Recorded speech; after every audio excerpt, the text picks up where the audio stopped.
These Kingdom Hearts 4 screenshots have a chokehold on me. Seriously, I know they're just screenshots, but first time we haven't received Kingdom Hearts 4 news in over 3 years. Even if it's minor news, I'm eating up these breadcrumbs, man. And I actually do think that these screenshots give us a little more information than even the initial reveal trailer did. And the reason I say that is especially because of this Mickey screenshot right here. I think this screenshot implies major story implications for the rest of Kingdom Hearts 4 and is overall just extremely exciting. I mean, we have another playable character confirmed and it's Mickey Mouse. Kind of cool. But as we dive right into this, if you want to stay updated on everything Kingdom Hearts 4, analysis, theories, news, whatever, subscribe to the channel. So Kingdom Hearts 3 had a playable character approach where the playable characters were mostly stuck in boss fights. You had Riku in the base game with 2 Demon Tower fights, you had Aqua in a fight against Vanitas, and then in Remind we got other playable segments with characters like Roxas, Kairi, and so on. I love these playable segments in Kingdom Hearts 3, but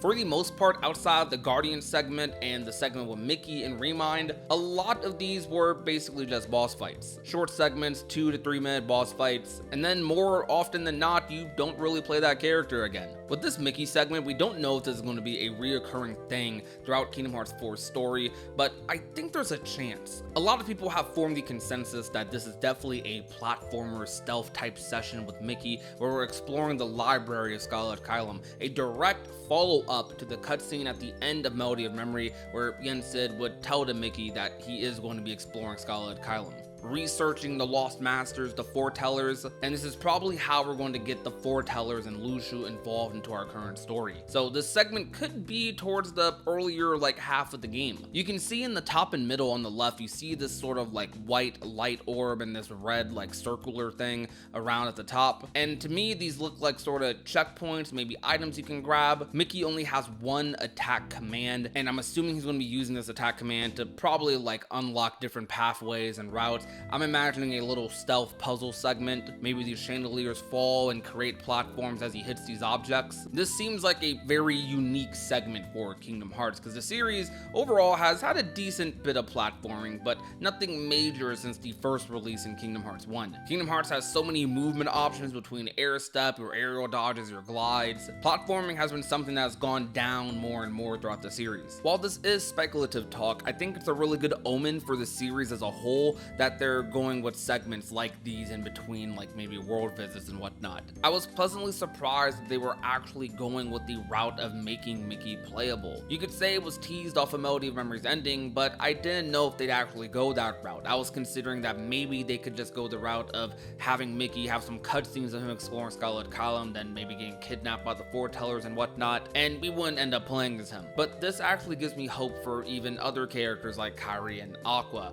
Kairi in that same exact cutscene talked about training with Master Aqua, and Yensid said that was a good idea. So this gives me hope that maybe this cutscene was meant to tease what these sort of side stories or other plot lines are going to be in Kingdom Hearts 4, the other plot lines the game's going to revolve around. So far we have potentially Donald and Goofy exploring Disney World, searching for Sora, trying to find clues. At the ending of the Kingdom Hearts 4 reveal trailer, we see a cutscene that to a lot of people seems to be Olympus with Hades and the fire. We now have Mickey confirmed to be playable for Kingdom Hearts 4, and now maybe we should just be waiting for Kairi and Aqua and getting that confirmation at some point. Or honestly, we don't even need to see the confirmation. It's fine if it's a surprise even. Let me be surprised. Let me play the game, not know anything, and just be surprised and jump scared that I'm actually playing as Kairi. That would be pretty cool. Having these different storylines happening as we're playing the game as well on the other side of things while we're playing as Sora and Quadratum could really help the pacing of the game as well, which was something people was critical about with Kingdom Hearts 3. I personally was fine with the pacing of things in Kingdom Hearts 3, but I know a lot of people felt like there was way too much Disney and not enough important story happening that was leading towards the final battle. With Kingdom Hearts 4 kind of being a new starting point for the franchise and the Lost Master saga, still continuing the previous story, but trying to tell a new one on top of it as well, I think people will give a little more leeway to some of the Disney adventures in this game compared to the other one, but still, having each world end with maybe a playable segment of Mickey, some cutscenes of Donald and Goofy, some cutscenes about characters in the Realm of Light and what's going on with them, how are they searching for Sora, some Riku Yozora stuff mixed in here and there. I think Kingdom Hearts 4 has plenty of storylines that it can explore and expand on during the beginning, middle, end portions of the game in between worlds. And it's crazy that all of this is stemming from a Mickey screenshot. I love this direction and wonder whether it's at the beginning of the game or not. I'm just assuming that a lot of these screenshots are probably towards the earlier portion of the game, only because that's usually the most polished area of a game like this when it's still in the development period. I'm excited to see another trailer and then hopefully a release date soon after that, and then we can just be maybe spoiler free, trailer free until the game fully releases. I'm still keeping the same wavelength where I do not want to be over spoiled on stuff in Kingdom Hearts 4. Stuff like this Mickey segment I think is okay, it's fine, not too contextual. We know that the Scarlet Kylan stuff is going to be very context based. We knew Mickey was going to be exploring Scarlet Kylan from Melody of Memory. We didn't know if it was going to be in Kingdom Hearts 4 or not, but now we know it's a playable segment rather than something that's just cutscenes. So I think this is something really cool to look forward to, and maybe we'll see an extended version of this, like 10 seconds or so of it